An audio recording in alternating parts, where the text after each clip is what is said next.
The night they threw Lena out, the rain was so hard it looked less like weather and more like punishment. I remember the exact sound her body made when she hit the stone steps of that mansion. Not a scream at first, not even a cry. Just a dull, human sound, the kind a person makes when shock reaches the body before pain does. One hand flew to her stomach instantly, both instinct and terror, and for one frozen second she stayed there on her knees in the water. 8 months pregnant, her thin dress plastered to her skin, her hair soaked across her face, trying to protect the child inside her while the front doors of that beautiful house glowed gold behind her like the gates of hell. "Get off this property," Victoria hissed from the doorway, her silk robe untouched by the storm because she wouldn't even step fully outside. "You've embarrassed this family enough." Lena looked up at her with a kind of disbelief that doesn't belong in a marriage or in any home where a woman is supposed to be safe. Her lips were trembling blue from the cold.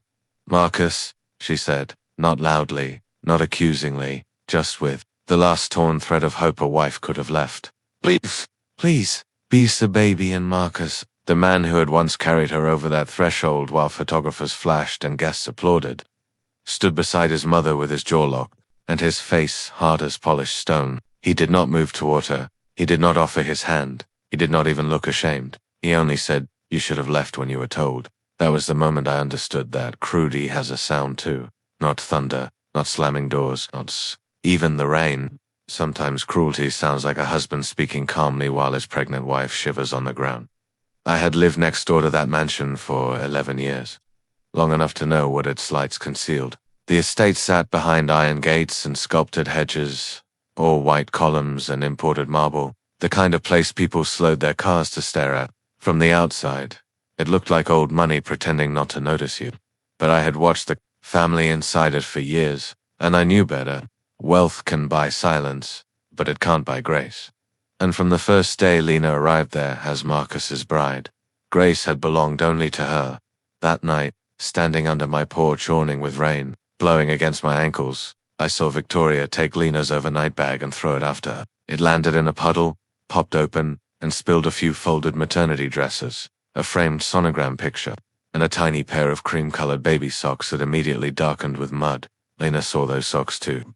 Her whole face changed when she saw them. I will never forget it. Humiliation can break a person, but when motherhood is insulted in front of them, something deeper happens. She crawled toward them, one hand braced on the wet stone, the other holding her belly as if she could shield her child from the shame in the air. Then another voice laughed from inside the doorway. Diana.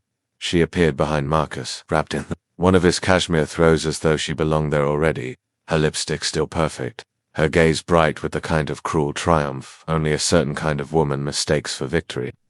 "Honestly," she said, "must we do this in the rain is making everything so dramatic." Lena lifted her head slowly. She looked from Diana to Marcus, and even through the storm I could see the last of her illusions dying right there on the front steps. That was when I grabbed my umbrella and crossed the property line, because there are moments in life when neutrality becomes sin. By the time I reached her, the rain had soaked her through. Her fingers were ice cold when I took them.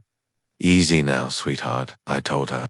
"Don't try to stand too far." Victoria's eyes snapped to me like I was something foul tracked in on a shoe. "Mrs. Hart, this is a private family matter." I had been 72 years old for 3 months by then, and age had blessed me with the kind of honesty people with money usually hate. "If this were private," I told her, helping Lena gather the sonogram picture from the water, "you shouldn't have staged it in the front yard." Marcus looked irritated, not ashamed, and that was the part that chilled me most. A decent man caught in a moment of weakness still flinches when seen. Marcus did not flinch. He only glanced toward the driveway, toward the dark, rain-blurred road beyond the gates, as if he wanted this ugly business finished before anyone else important arrived. Lena tried to get up, but a pain hit her then, sharp, enough to make her fold over herself. "Oh God," she whispered, pressing both hands under her belly. "Oh God." Every muscle in my body turned to fear. "Are you in labor?" She shook her head too quickly, like women do when they're trying not to make trouble even while being destroyed. "I don't know. I don't think so. I need a minute." Inside the house, someone turned the music down. That almost felt worse than the shouting. There had been guests in there earlier that evening. Friends, investors, socialites, people with expensive watches and shallow itches. They had eaten, under crystal chandeliers while the storm gathered outside, and then somehow, before the night was over, they had watched the lady of the house be discarded like garbage. Some had surely slipped out the back. Some had likely stayed near the foyer, pretending not to witness anything while witnessing everything. I bent down to shield Lena with the umbrella, but the wind was too strong. Rain still hit her face, and she was shaking so badly her teeth clicked together. "Come with me," I said. "My house is warm." Before she could answer, headlights swept across the gates. A black sedan turned into the drive and rolled slowly toward the mansion, its tires hissing through the water. At first I thought it might be a doctor, or police, or one of the families. Lawyers, God knows they needed all three. But the moment the car stopped, the driver's door opened, and George stepped out in a dark overcoat with a leather document case under one arm. I saw confusion flash across Victoria's face for the first time that night. George wasn't a man you notice for style. He was the kind you notice for seriousness. Mid-60s, silver-haired, spine like a steel rod, the sort of face shaped by duty and discretion. I recognized him vaguely from charity boards and financial luncheons, though I had never spoken to him. Men like George are usually invited into houses like that through side entrances and private offices, not front drives in the middle of a storm. He walked toward us quickly, rain streaking his glasses, and asked only one question. "Where is Miss Lena Laurent?" Not Mrs. Marcus Whitmore, not Lena Whitmore, Miss Lena Laurent. The name hit the air like a struck match. Lena looked up, and everything changed. "Before I tell you what," George said, "you need to understand who Lena really was. Because what happened that night did not begin with the rain. It began long before, with a woman who had everything in secret and asked only for love in return. I got to know Lena the way women of my generation still get to know people. Through ordinary kindness. It was never at the galas or the garden parties Victoria hosted to be seen. It was in the mornings, in the small spaces between performance and truth. The first time Lena knocked on my door, she had only been married a month. She was wearing jeans and a pale sweater, no makeup, hair tied back, holding a plate of lemon biscuits. She said she'd baked too many. New brides in that neighborhood usually arrived with perfume, diamonds, and subtle competition. Lena arrived with warm food and a shy smile. "I'm your new neighbor," she said. "I'm Lena." I knew who she was. Of course, everyone did. Marcus Whitmore's wedding had been all over society pages. He was the polished heir to a real estate dynasty that had made its fortune redeveloping old industrial property into luxury towers and hotel chains. Handsome in the expensive, curated way magazine men often are. Confident, broad-shouldered, dark-haired with that dangerous kind of charm that can make arrogance look like certainty until you're close enough to feel the cold under it. He had married, as the papers put it, a mysterious beauty from a modest background. That was how Victoria preferred it phrased. Modest. It sounded cleaner than poor. What no one in those glossy pages mentioned was how uncomfortable Lena had looked in most of those photographs. As if she'd accidentally wandered into a life everyone else had rehearsed for years. Marcus looked pleased. Victoria looked triumphant. Lena looked like someone trying very hard to believe in happiness. We sat in my kitchen that afternoon drinking tea, and in less than an hour I liked her more than I had liked the rest of that family in a decade. She listened when I spoke. She noticed things. She thanked me too sincerely for ordinary hospitality, the way people do when they didn't grow up feeling entitled to every room they enter. Over time, she told me pieces of herself, never boastfully. Never in a way that sounded like confession, just in the soft unfolding of trust. She had studied finance at a level most people would find intimidating. "Numbers make sense to me," she once said with a little laugh. "People are more complicated." She had built a dazzling reputation early, advising on strategic acquisitions. Before 30, the kind of career that gets whispered about in boardrooms by older men who resent being outperformed by a young woman. Then she walked away from it. "For Marcus?" I asked one afternoon when she was in my garden, helping me trim roses, even though I had told her she didn't need to lift a finger. She smiled, but it was a tired smile. "For what I thought our life would be." I remembered the way she said it because she did not say for love. Not exactly. She said for what I thought our life would be, which told me even then that something had already begun to crack.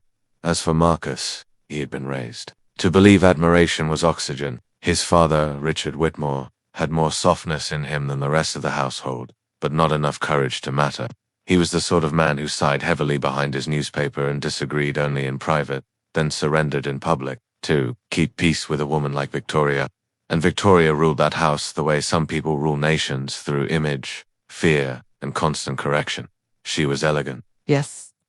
Impeccably dressed, posture perfect, voice trained to cut without rising. But beneath that lacquered exterior lived a hunger for status so deep it had devoured whatever maternal instinct she might once have had. She didn't measure people by kindness or honesty. She measured them by family line, net worth, press coverage, and whether they made her feel elevated by proximity. Lena, with her quiet habits and unshowy clothes and refusal to perform wealth, offended Victoria on sight. At first, the insults were wrapped in manners.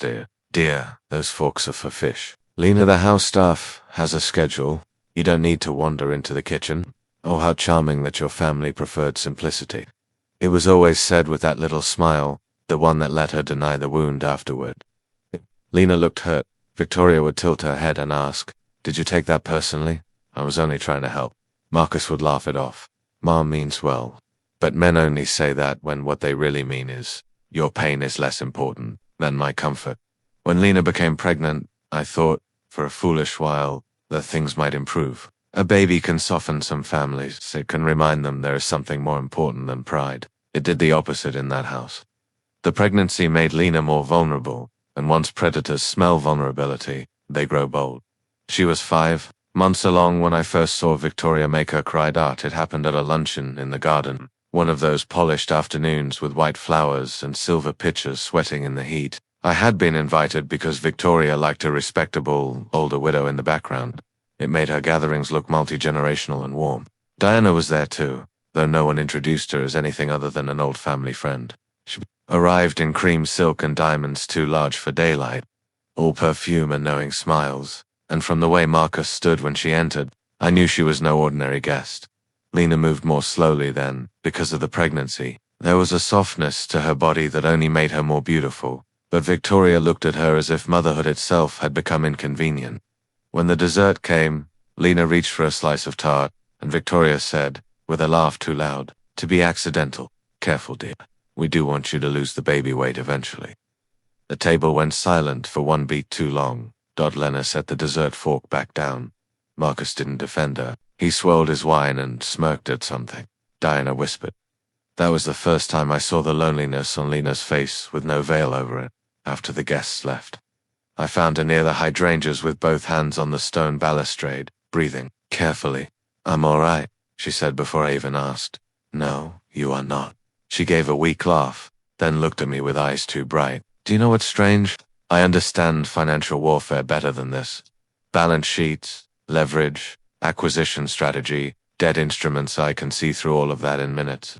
But one woman smiling while she humiliates you at your own table, I still don't know how to defend myself against it. By remembering that civility and goodness are not the same thing," I told her. She nodded, but she looked unconvinced at the time. I think she still believed Marcus would wake up one morning and become the husband she had married. What I didn't understand yet was that the coldness she was seeing wasn't temporary. It was revelation. As summer turned to fall, Marcus began staying out late more often. First it was clients, then development meetings. Then you know how this business is. Lena, stop making everything into a crisis. If she asked why his shirt smelled like a fragrance she didn't wear, he said she was imagining things.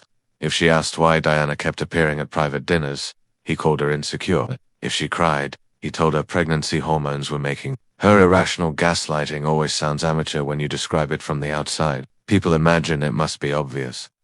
But when it happens inside a marriage, it moves slowly.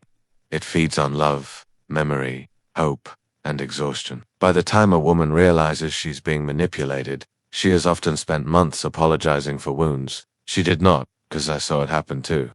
Lena in increments. One morning she came to my house wearing sunglasses, though the sky was gray. When I asked if she had a headache, she hesitated, then removed them. The skin around one eye was red and swollen.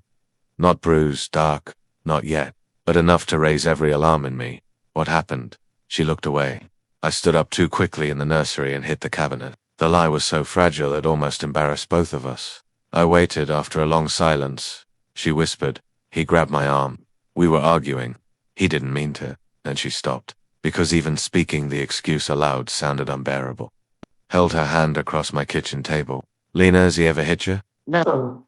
Then, After a beat that told the truth on its own. Not exactly. Not exactly. Those are the words women use when they are still trying to preserve the man who was hurting them. She told me about the papers a week later. Marcus had come into their room. After midnight, carrying a folder and a face arranged into false tenderness. He sat on the edge of the bed, touched her stomach, asked how the baby was kicking. Then he opened the folder. Nothing dramatic, he'd said. Just routine family protection. Legal housekeeping. Inside were documents written in the kind of cold language wealthy families use when they're preparing to betray one of their own with signatures instead of knives. Spousal waivers. Asset disclaimers. Clauses limiting any future claim on jointly acquired property. The message underneath all the elegant legal phrasing was clear enough. If this marriage collapsed, she would leave with almost nothing. Lena had looked up at him and asked, "Why now?" Marcus shrugged. "Because my mother is nervous. Your mother is nervous that I'm carrying her grandchild. She's nervous that if something goes wrong, you'll become difficult." That was his word, difficult. As if a wife expected decency were a legal liability. When Lena refused to sign, the gaslighting began in earnest. It's standard, you're overreacting. If you trusted me, this wouldn't be a problem. Honestly, Lena, sometimes I think you enjoy creating scenes. She came to me the next day with a folder in her bag and her hands shaking. I read enough to understand what they were doing, then told her she needed independent legal advice immediately. "There's someone I trust," she said. Sarah.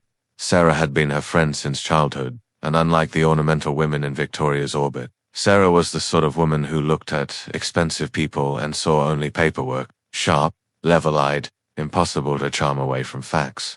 When she first came to the mansion a few days later, Victoria took one look at her sensible shoes and direct gaze and decided she was beneath contempt, which in my experience, is how dangerous people often react to competent women. Sarah stayed for nearly 2 hours. When she left, Lena looked steadier. What did she say? I asked that evening when Lena came to sit with me on my back veranda. She said not to sign anything. She said the language is predatory, and the timing is revealing. Lena exhaled slowly. She also asked me a question I haven't been able to stop thinking about. What question? Just stared out toward the dark line of trees separating our properties. She asked me why I'm still trying so hard to prove myself to people who benefit from misunderstanding me. I had no answer for that. Because love makes scholars into fools and generous women into prisoners. By then the whole house had changed around her. The staff had learned to follow Victoria's moods. They became more distant with Lena, not out of cruelty, but fear. A mansion can be a very lonely place when the people opening doors for you have been trained not to meet your eyes. And then there was Diana. Some women arrive like perfume. They enter rooms to be noticed, and when they leave, they make sure their absence is felt. Diana was beautiful in a manner that had been invested in. Glossed hair, sculpted cheekbones, expansive laughter, instinctive awareness of where cameras and powerful men were at all times. She had known Marcus for years, Victoria said. Practically family. I saw the way she looked at Lena with polished sympathy sharpened underneath. The way she'd say things like, "You look exhausted, darling," while letting her eyes drop to Lena's swollen feet. The way she sat too close to Marcus, touched his sleeve when she laughed. Spoke in little private references that excluded the woman carrying his child at dinners. Victoria began placing Diana beside Marcus and Lena. Farther down the table, sometimes Lena was asked to oversee details that no hostess in her own home should have been handling. More wine glasses, a special sauce, a missing place card. Once I watched her waddle into the kitchen to fetch extra napkins while Diana remained at the table, smiling as if the arrangement were perfectly natural. Richard Whitmore, Marcus's father, noticed. I know he noticed. I saw his eyes follow Lena more than once with the helpless guilt of a man who knows the wrong thing is happening and lacks the backbone to stop it. He would clear his throat, start to speak, then surrender to silence under Victoria's stare. There are many forms of betrayal. Weakness, dressed as peacekeeping, is one of them. The night Lena finally saw Marcus and Diana together was a Thursday. Cool and windless, almost too quiet. She told me later every detail, and even now I can hear it in her voice. Marcus had claimed he was flying out early the next morning for a site inspection in Miami. He packed her overnight luggage, kissed her forehead, told her not to wait up, but around 11, Lena realized he had forgotten a file on the desk in his study. She meant only to leave it there for him.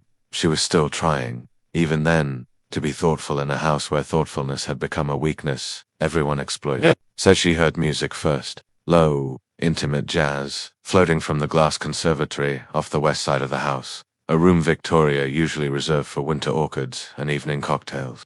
The lights inside were dim. She assumed Marcus was taking a business call. Instead, she saw him with Diana, not merely standing too close. Not one of those ambiguous moments cruel men later explain away. He had one hand at the back of her neck, the other around her waist. And Diana was kissing him with the lazy confidence of a woman who believed herself already chosen.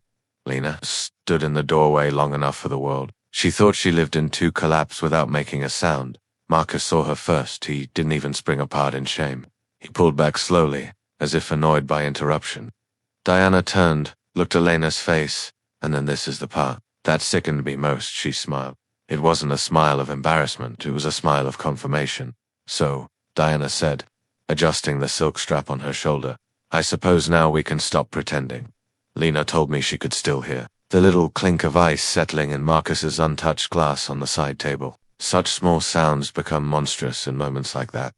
She asked him one question, how long? And Marcus, who might still have salvaged some scrap of humanity with honesty, chose contempt instead. Long enough for you to stop acting surprised.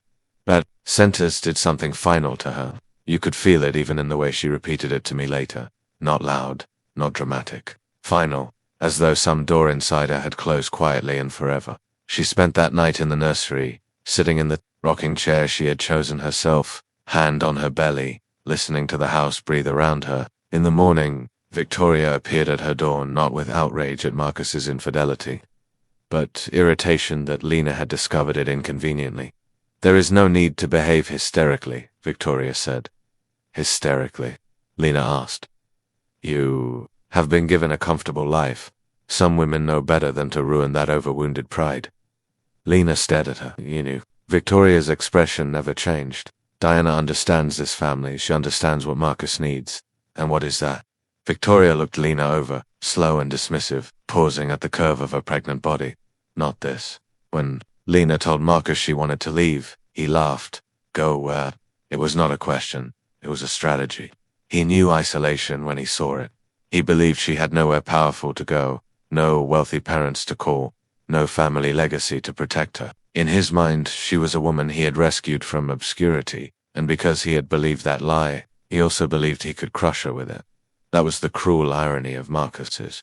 He had married her because he thought she was beneath him, then resented her because she retained a dignity he could never purchase. The storm night came 3 days later. All afternoon the sky had been heavy, swollen purple at the edge. The air itself felt tense, as if waiting for some permission to break. From my windows I saw catering cars arrive at the mansion around 5, then a florist, then a line of polished black sedans. Victoria was hosting one of her private dinners. Again, despite the weather. She adored hosting when there was gossip to control. At 7. Thunder rolled over the neighborhood like furniture being dragged across the heavens. By 8, the rain began. I remember because I was in my sitting room with a blanket over my knees and a detective novel I was not really reading. Something about that house had been unsettling me for days. At 8:30 I saw Lena through the side windows of the mansion, moving from room to room while servants passed around canopy. Even from a distance, I could tell by the way she held herself that she had not been invited to sit. Later, I learned what happened inside. Victoria had placed Diana at the dinner table as Marcus's visible companion. Lena, 8 months pregnant, was expected to greet guests, supervise service, and then disappear. When she refused and took her own seat at the table, Victoria smiled that terrible smile and said, Actually, dear, there seems to be some confusion. This dinner is for family. Lena looked at the assembled guest people who knew exactly what was being done and were too cowardly to object. I am family. Diana took a sip of wine, but Marcus leaned back in his chair. Don't do this tonight. Lena's voice, Sarah later told me, was astonishingly calm. You brought your mistress to a formal dinner in my home and expect me not to do this tonight. Victoria set down her fork. You're home. The room went still. Then Marcus reached into the inner pocket of his jacket and took out the same folder of legal papers Lena had refused to sign days before. One last chance, he said. Sign the waivers, Agree to leave quietly for a while, and we can discuss support after the baby comes. Support? Lena whispered. You want me to sign away everything while you parade her around this? This drama is exactly why we need protection, Victoria said. Women from uncertain backgrounds become unpredictable when they think pregnancy gives them leverage. Lena rose so fast her chair scraped the floor. Uncertain backgrounds? You know nothing about my background? Victoria's gaze sharpened. Then enlighten us. Lena could have. That was the bitterest part. She could have ended them with one truth. But she didn't. Not then. She still wanted, even after all of it, for at least one of them to choose. Decency without being forced. Instead, she said, I will not sign. A guest coughed. Another looked down at his plate. Richard whispered, Victoria, enough. But Victoria had smelled open rebellion, and she never retreated from a chance to dominate publicly. Then get out of my house. Marcus stood. Mother, you heard me. If she refuses the terms, she doesn't sleep under this roof tonight. Lena turned to Marcus then, giving him one final chance with her eyes alone. I did not see that part, but I know that look. Every woman who has ever loved the wrong man knows that look. It says, save what little remains of your soul. Prove I did not misjudge you completely. He failed. He took Lena by the arm. He walked her to the foyer. She tried to pull free and said, I'm carrying your child. And he answered, then stop making this harder. By the time I reached the edge of my property, they were at the front doors. Victoria opened them wide. Wind and rain rushed in. Diana stood a few feet back, watching. Richard followed, pale and useless. A couple of guests lingered in the hall pretending concern, really waiting for scandal to finish blooming in front of them. Then Marcus shoved her, not with all his strength. Men like him rarely do. They use only enough force to preserve plausible deniability later. But she was heavily pregnant, already off balance, and the marble steps were slick. That was enough. Which brings us back to that terrible moment when George arrived and asked for Miss Lena Laurent. Victoria drew herself up immediately, instinctively rearranging her face into social composure. There seems to be a misunderstanding. This is hardly the time. George ignored her. He came straight to Lena and, seeing her soaked on the ground, removed his coat and wrapped it around her shoulders with a tenderness that looked almost paternal. Miss Laurent, he said quietly, forgive me. I came as soon as I heard you were here. Lena stared at him through wet lashes, confusion mixing with exhaustion. George, so she knew him. Marcus looked from one to the other. How do you know my wife? George turned then, and the temperature of the whole driveway changed. Your wife, he said, is the sole heir of Laurent International Banking. Group rain hammered the hedges. No one moved. Victoria actually laughed once. A brittle reflex, George opened his document case with careful hands and withdrew a sealed packet protected in plastic. I am George Ellison, Sr., Managing Director of Laurent Bank's Private Holdings Division. I served your wife's late father for 28 years. The color drained from Marcus's face. I saw Lena close her eyes briefly, as if a door she had kept shut for years had just been forced open by fate itself. George continued, his voice carrying clearly even over the storm. Miss Laurent has been impossible to reach for 48 hours. I was instructed under specific legal conditions established by her father's estate to deliver these documents to her directly should certain matters concerning the Whitmore accounts require her immediate executive decision. The Whitmore accounts. At those words, Victoria's composure cracked. It happened in increments first, the blink, then the tightening around her mouth, then the quick glance toward Marcus that told me she understood before the others did. Rich people always know when banks are mentioned in a tone like that. Marcus stepped forward. What accounts? George looked at him as one might look at a stain. The mortgages, commercial notes, bridge financing, and revolving debt facility attached to Whitmore Development Holdings, the Whitmore Family Trust, and this residence, among other properties. Richard made a sound then, small and broken, he knew. Perhaps not every detail, but enough, Victoria snapped. Our financial arrangements are none of your concern. George's gaze never left hers. They became my concern when your family default risk crossed trigger thresholds tied to the Laurent principal holding structure. The language was technical, but the meaning was human enough. Their empire, the one Victoria wore like perfume, was standing on debt, and the bank behind that debt belonged, in every way that mattered, to the woman shivering in the rain at their feet. Marcus looked at Lena as if seeing a stranger. What is he talking about? Lena opened her eyes slowly. Something in her expression had changed. She was still hurt, still cold, still shaking, but the humiliation was gone. In its place was a devastating stillness. "He's talking," she said softly, "about the truth you never cared enough to ask." I'd seen people exposed before.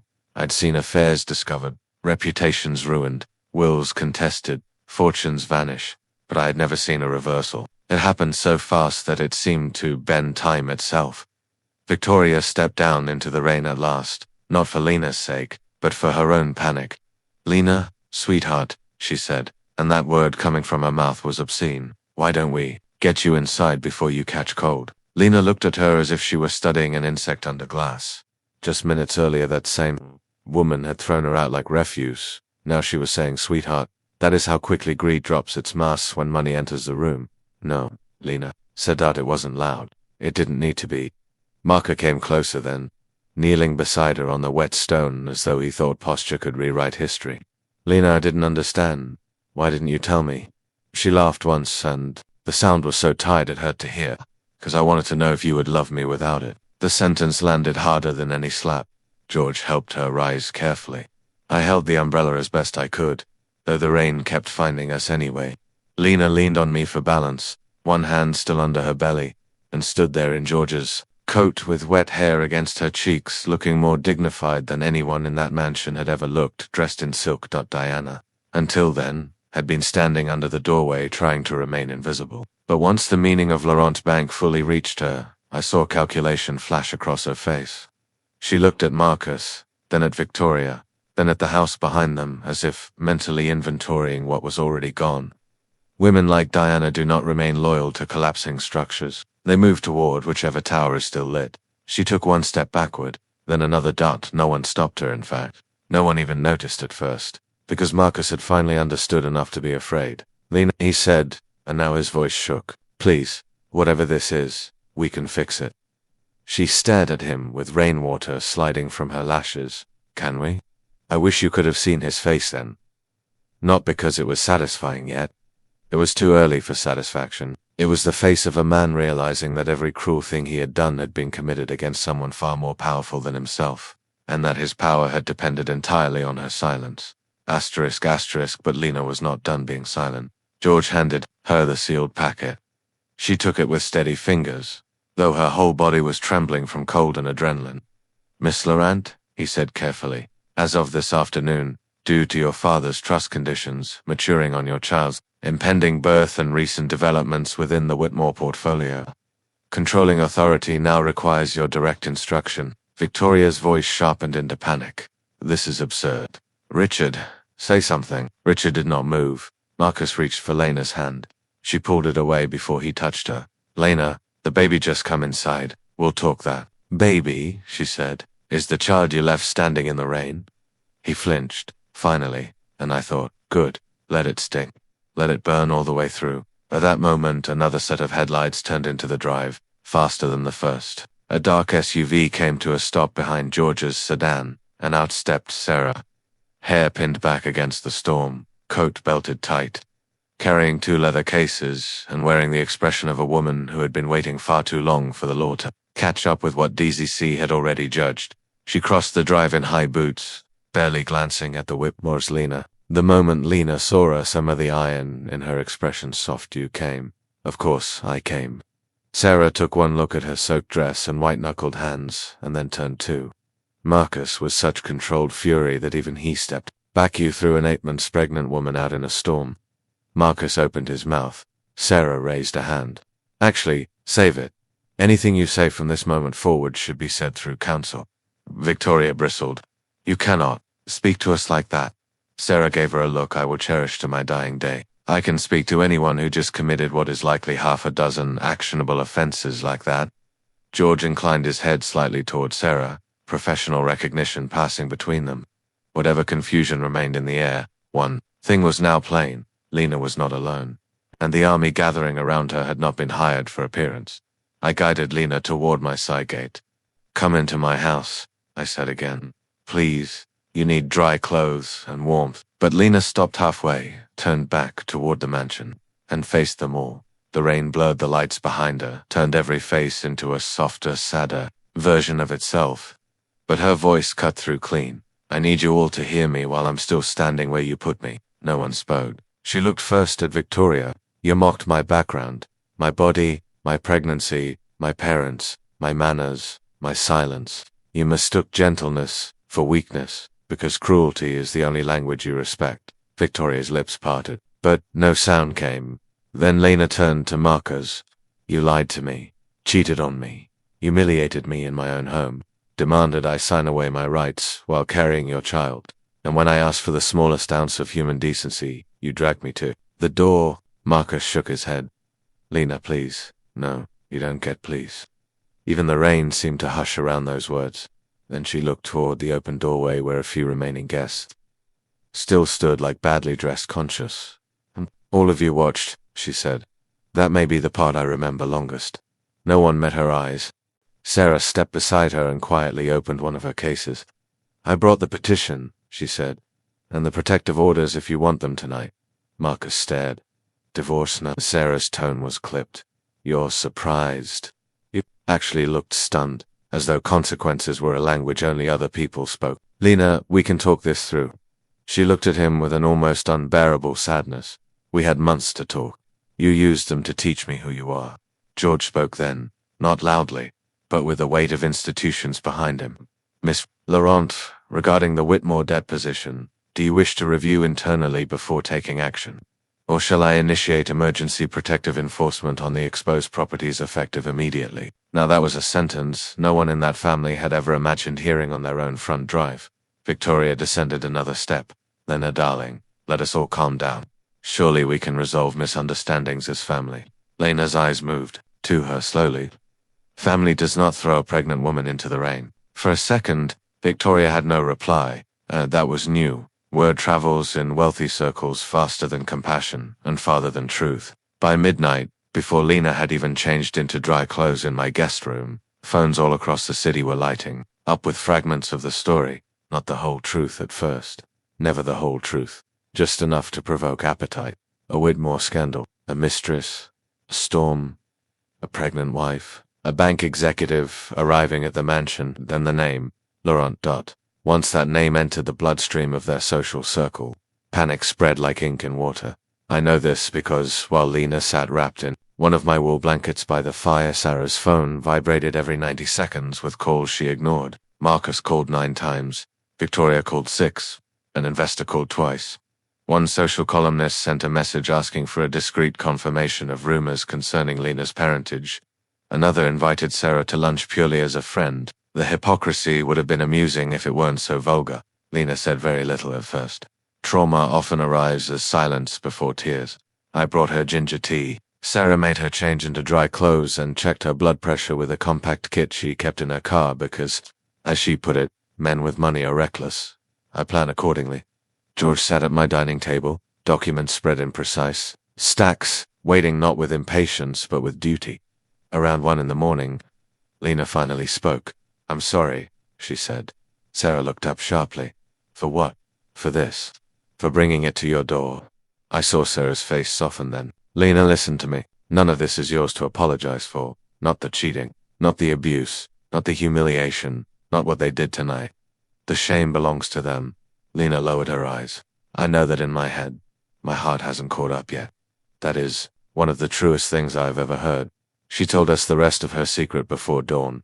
Her father was Henry Laurent, founder of Laurent International Banking Group, one of the most formidable private banking institutions in Europe and North America. Old money, yes, but not idle money. Strategic money. The kind that owns discrete percentages of other people's empires and quietly decides which towers stand and which are called in. After her mother died when she was young, Henry raised Lena, fiercely but privately, aware that wealth attracts parasites. He taught her markets before most children learn multiplication. By 24 she could read debt structures the way musicians read sheet music. By 27 she was already a force in acquisitions. But Henry had his own ghosts. He had built an empire and lost nearly everyone he loved to the distortions, wealth causes. Before he died, he structured Lena's inheritance with layers of protection. Trust triggers, name shielding, delayed control transfers.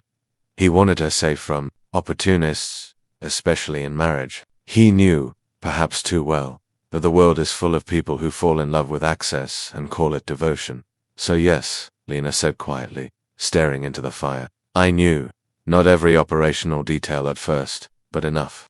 The controlling shares were always going to pass fully to me under certain conditions. George has been watching over the estate because my father trusted him. George bowed his head once. Your father loved you very much. Lena's eyes filled, but she kept speaking. After he died, I used my mother's maiden name more often. I stepped back.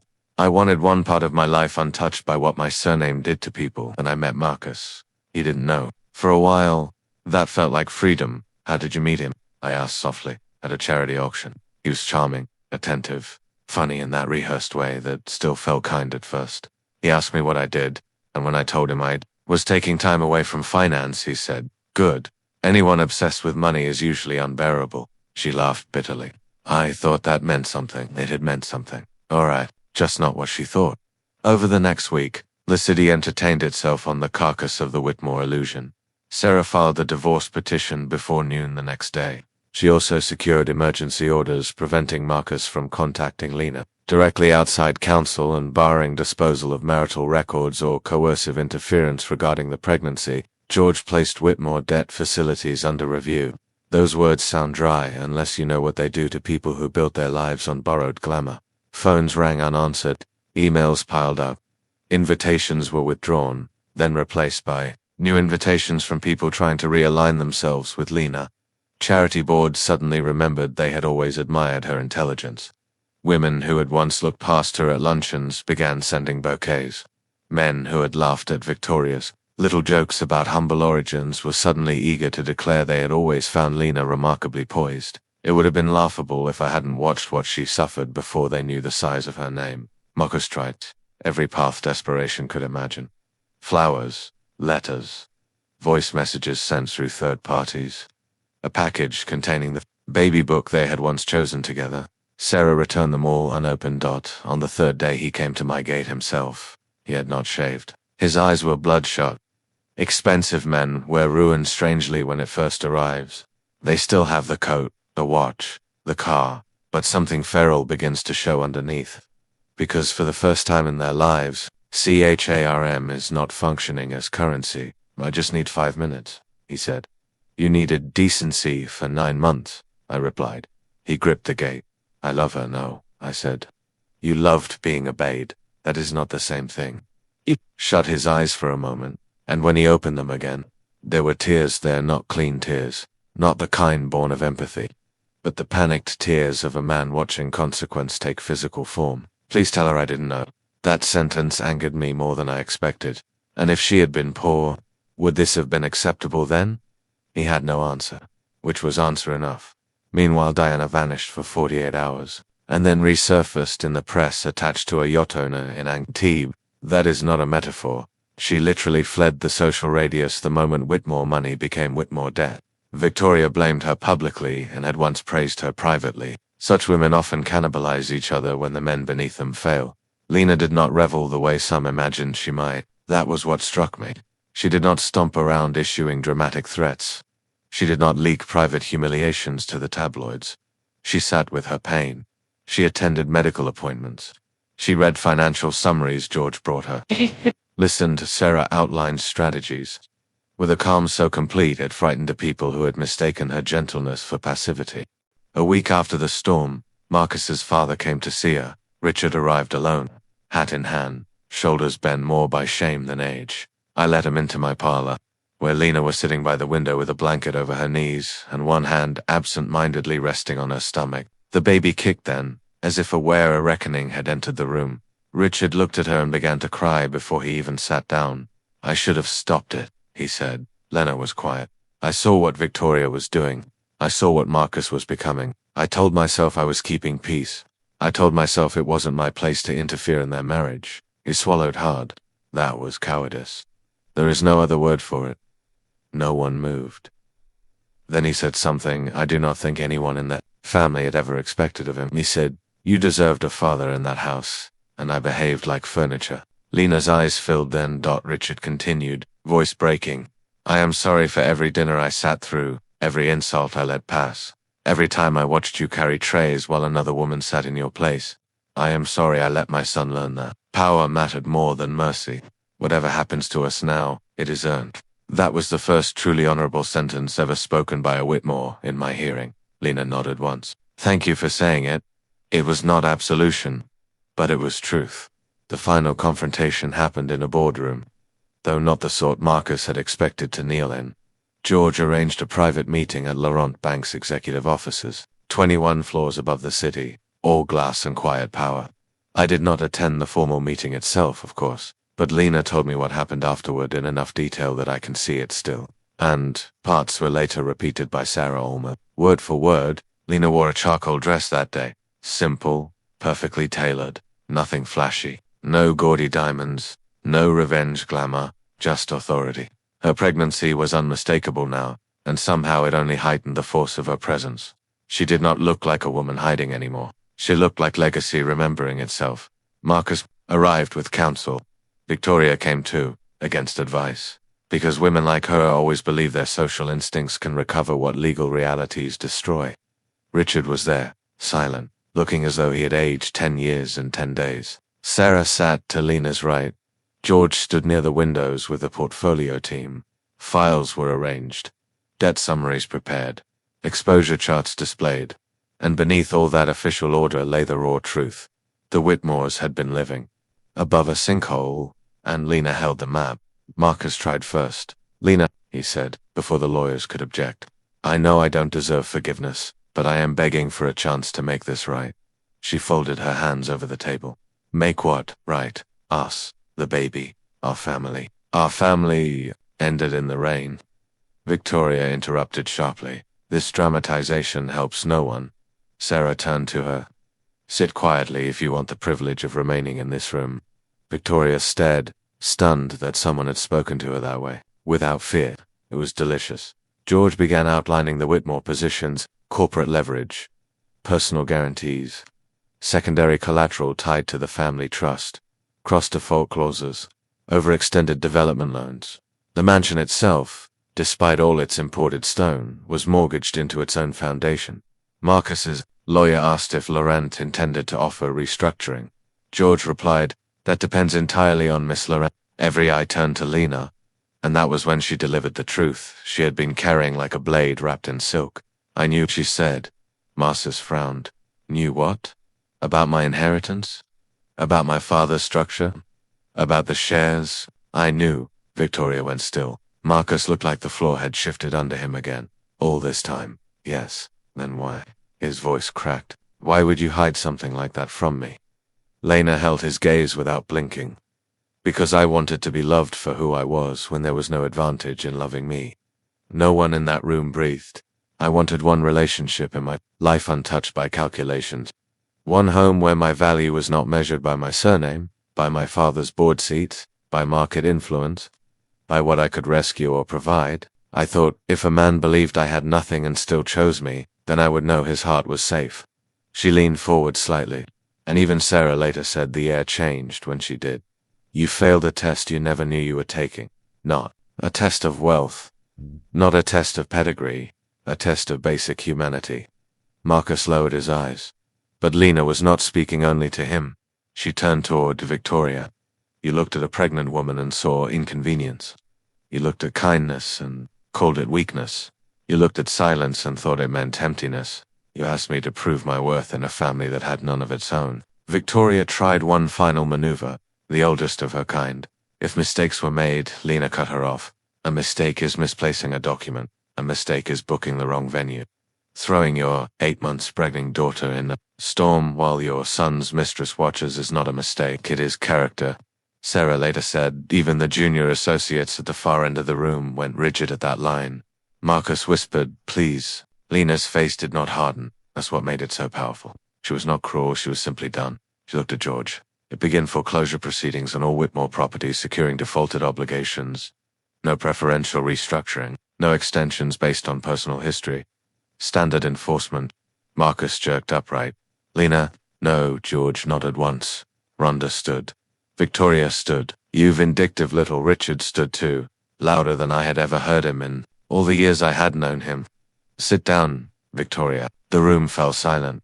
He turned, not to Lena, but to his wife and son, and his face had finally become something other than weak. It had become ashamed enough to be honest. "This is on us," he said. "On you. On him. On me, for allowing both of you to become monstrous in the name of status." He looked at Marcus with open disgust. "You had a good woman carrying your child, and you traded her for vanity and flattery. Then, at Victoria, you called yourself the guardian of this family. You are the reason it deserves to fall." Victoria stared at him as if she had never seen him before. Asterisk, perhaps. She hadn't. Lena signed the final divorce documents that afternoon. Sarah laid them in front of her, page by page, explaining each term, though Lena already understood them all. Dissolution, custody protections, financial separation, conduct findings. She signed in smooth, deliberate strokes. And with each signature I imagined something unknotted inside her that no apology could ever have undone. When it was finished, Marcus said, very softly, "Was there ever a moment when you really loved me?" Lena paused. "Yes," she said. "That is why this costs so much." Then she stood and walked out. Later that evening, after the meeting, she had a doctor's appointment because none of us had forgotten the pain she'd felt in the rain. Sarah took her. I waited at home with a heart that felt 80 years old. Instead of 72 when they returned, Lena looked exhausted but smiling through tears. "The baby is healthy," she said. I put a hand to my mouth. "Oh, thank God." Sarah, who rarely let sentiment interrupt function, actually sat down hard in my kitchen chair and laughed once from sheer relief. "High stress, elevated pressure, but the baby is strong, very strong." Lena touched her stomach then with reverence, almost disbelief. She kept kicking through the whole exam. She adored her dot in that moment. The whole story widened for me. This was no longer only about a wife betrayed. It was about a little girl who would not enter the world inside that cruelty. A little girl whose first inheritance would not be humiliation, but protection. The foreclosure notices went out within days. If you have never seen high society stripped of credit, let me assure you, it is one of the more educational spectacles life can offer. The cars went first, quietly repossessed before dawn. Then vacation properties. Then the stalled development sites with their clever banners promising future luxury to buyers who would never move in. Investors backed away. Partners denied closeness. Committee seats vanished. Invitations dried up. The same people who once laughed a little too eagerly at Victoria's insults now claimed they had always found her rather abrasive. The mansion itself remained standing for a short while. But a house under foreclosure is like a queen with her crown already removed. Everyone can see the ending coming, even if the walls are still painted and the fountains still run. Diana never returned. There were rumors she sent Marcus one final message that simply read, "This is unfortunate." That sounded exactly like her. Marcus, stripped of his family's insulation, deteriorated quickly. He called less often once it became clear no performance would reopen the door he had slammed on his own life. He drank. He fought with Victoria. He disappeared from pages and parties. He became what arrogant men always become when admiration dries up. Ordinary.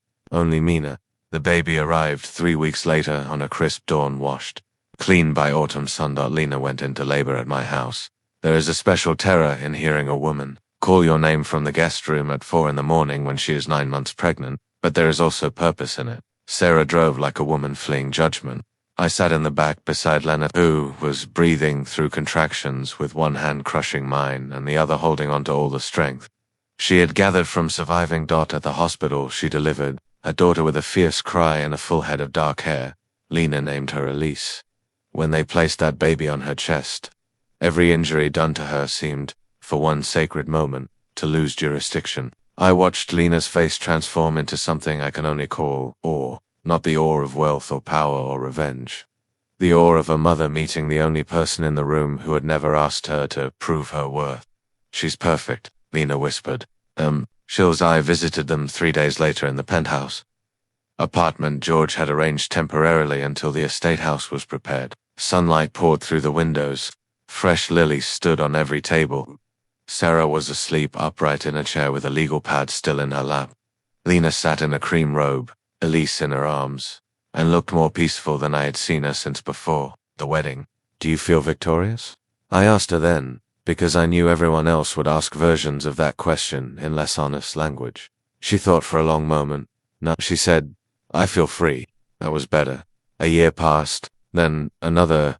Time does not erase what happened, but it reveals who people become after surviving it. Lena did not hide after the scandal. She stepped fully into the Laurent role with a discipline that made even seasoned executives rethink the patronizing assumptions they had once made about beauty and softness. She did not inherit a throne and sit prettily on it. She learned every active file, restructured divisions, removed men who had mistaken her father's kindness for weakness, and expanded women-led lending initiatives in markets the old guard had ignored. She became, in remarkably little time, one of the most respected figures in finance, not because of the money, though of course the money mattered, but because of the precision and ethics with which she wielded it. People who had once called her mysterious began calling her formidable. They were both right. Yet what I loved most was that power did not sour her. Wealth returned fully to her hands, but bitterness never took permanent root. She became more careful, yes, more discerning. She did not confuse flattery with loyalty again. But she remained Lena in the ways that mattered. She still sent soup when I caught a winter cold. She still remembered the names of drivers and assistants and reception staff. She still sat on the floor with Elise and built block towers herself, instead of handing the child to a rotating staff of nannies while she posed for magazine covers. And quietly, with almost no public announcement, she funded a network of shelters for pregnant women escaping abuse. I only found out because one of the first properties purchased under a charitable trust happened to be a former guest house not far from the city, and Sarah, who can keep any secret except a beautiful one, told me after making me promise not to repeat it widely. No press, Sarah said. No gala, no plaque with her name on the wall. She wants beds, legal counseling, prenatal care, transport, security, job placement, real help. What is she calling it? I asked. Sarah smiled.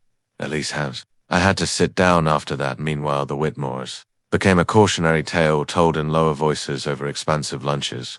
Victoria never recovered socially because women of her type survive on perception, and once humiliation attaches itself to them publicly, their circles turn cannibal. She tried for a while to maintain appearances in smaller apartments and with least jewels. But status without resources is theater with no audience. Eventually she disappeared into a condominium far from the avenue she once patrolled. Like a queen, Wretched left her within 3 years. Not dramatically, just quietly. The way men like him do everything. Too late to be admirable, but late honesty. Still better than permanent cowardice. He wrote Lena one final letter, I'm told, apologizing again and enclosing a carved wooden horse he had bought for Elise but never found the courage to deliver in person. Lena kept the horse. Marcus fell, the farthest. The last time I saw him in person was at a grocery store on the edge of town. Long after the papers had lost interest, he was stacking discounted canned soup in a store uniform 2 sizes too big, a name tag pinned crookedly over his chest. There was no chauffeur waiting outside, no perfect coat, no polished smile. Just a tired man with a receding hairline and eyes that looked permanently fixed on something lost, just beyond his reach. He recognized me instantly. For a moment I saw the reflex of his old arrogance try to rise, then fail under the weight of what his life had become. He looked embarrassed, then bitter, then simply empty. How is she? He asked. I considered pretending not to know who he meant, but cruelty was never my talent. She's well, and the child? Thriving. He nodded slowly. Does she ever ask about me? I thought of little Elise with her books and bright questions and habit of running into Lena's office after school, as if love were the most natural atmosphere in the world. No, I said truthfully. Not yet. He swallowed. Tell her I'm sorry. No, I replied. That is not my message to carry. He stared at the floor, and for the first time since I had known him, he looked exactly like what he was. A man haunted not only by what he lost, but by the fact that he lost it through choices no one forced him to make. When I told Lena about seeing him, she was silent for a while. Then she asked, did he look happy? It was such a simple question, and yet there was no malice in it, only a quiet measuring of whether karma had reached the place justice could not. No, I said. She nodded and returned to helping Elise color in a picture of a house with too many flowers around it. That was all. People often imagine stories like this end at the moment of revenge, as if the richest satisfaction lies in watching the cruel fall to their knees. And yes, I won't lie to you, There was something unforgettable about seeing Marcus kneel in the rain and hearing Victoria choke on the name she had mocked. But that wasn't the truest ending. The truest ending was years later on a spring afternoon. In Lena's garden. Elise was 5 by then, racing across the grass with a yellow ribbon in her hair, chasing a soap bubble wand almost bigger than she was. Lena sat on a low stone bench in a linen dress, barefoot, laughing as her daughter ran in circles around the fountain. Sunlight touched the side of her face. There were no photographers, no creditors, no social climbers pressing in at the edge. Just peace. Earned peace. I sat beside her with iced tea, old enough to know what moments are worth memorizing. Do you ever think about that night? I asked Art. She watched Elise sleep for a bubble and miss. Sometimes in the rain. What do you feel? She took her time before answering, grateful that they showed me who they were before my daughter learned to call that house home. I looked at her then, really looked. She had known unimaginable privilege and intimate humiliation, betrayal and restoration, power and vulnerability. Yet the thing that shone from her most clearly was not triumph. It was dignity. That is what they could not understand when they pushed her into the storm. They thought dignity came from chandeliers, surnames, square footage, dinner lists, stock, values, and guest approval. They thought throwing her out would make her small. But dignity isn't granted by houses, and it cannot be revoked by people who have none. Dignity is what remains when everything false is stripped away and a person still chooses not to become cruel in return. Lena taught me that, so when people ask me if karma is real, I think of that night. I think of rain bouncing off marble. I think of a pregnant woman on cold stone protecting her unborn child while rich people watched from warmth. I think of a bank manager stepping from the dark with truth in his hands. I think of a mother-in-law discovering too late that she had humiliated the one woman holding her empire's pulse between two calm fingers. I think of a husband learning that love is not a thing you can betray and then buy back when the numbers turn against you. And more than any of that, I think of what followed: a child born safe, a woman rebuilt without losing her softness, a shelter full of beds for women who thought no one would come for them, a mansion emptied, a social queen forgotten, a mistress vanished, a man stocking canned soup and staring at the shape of his own regret. That is karma as I have lived long enough to understand it. Not lightning from heaven, not magic, just truth arriving on schedule, collecting interest. If you ask me what the real cost of cruelty is, I will tell you it is not always immediate. Sometimes cruel people prosper for a while. Sometimes they dine under crystal and call themselves untouchable. Sometimes they laugh while the kind are shivering outside their gates. But cruelty always spends more than it has. Sooner or later the bill comes due. And when it did for Marcus and Victoria Whitmore, it was not money they lost first. It was the illusion that they were the kind of people who deserved what they had. Lena lost a marriage. Yes. She lost a dream, and dreams can bleed like living things when they die. But she did not lose herself. That is why she won long before the foreclosure papers ever went out. On the night they threw her into the storm, they believed they were casting out someone powerless. What they were really doing was proving they were unworthy of mercy, unworthy of family, unworthy of the grace standing right in front of them, drenched and trembling and still more human than they had ever been. I was there when the rain fell. I was there when the truth arrived. And I am here to tell you that there are some nights when the heavens seem to open not to destroy the innocent, but to wash the masks off everyone else. That was one of those nights. And Lena, standing in the storm with a child beneath her heart and a kingdom hidden behind her silence, never looked more powerful than when she said the one word that changed everything.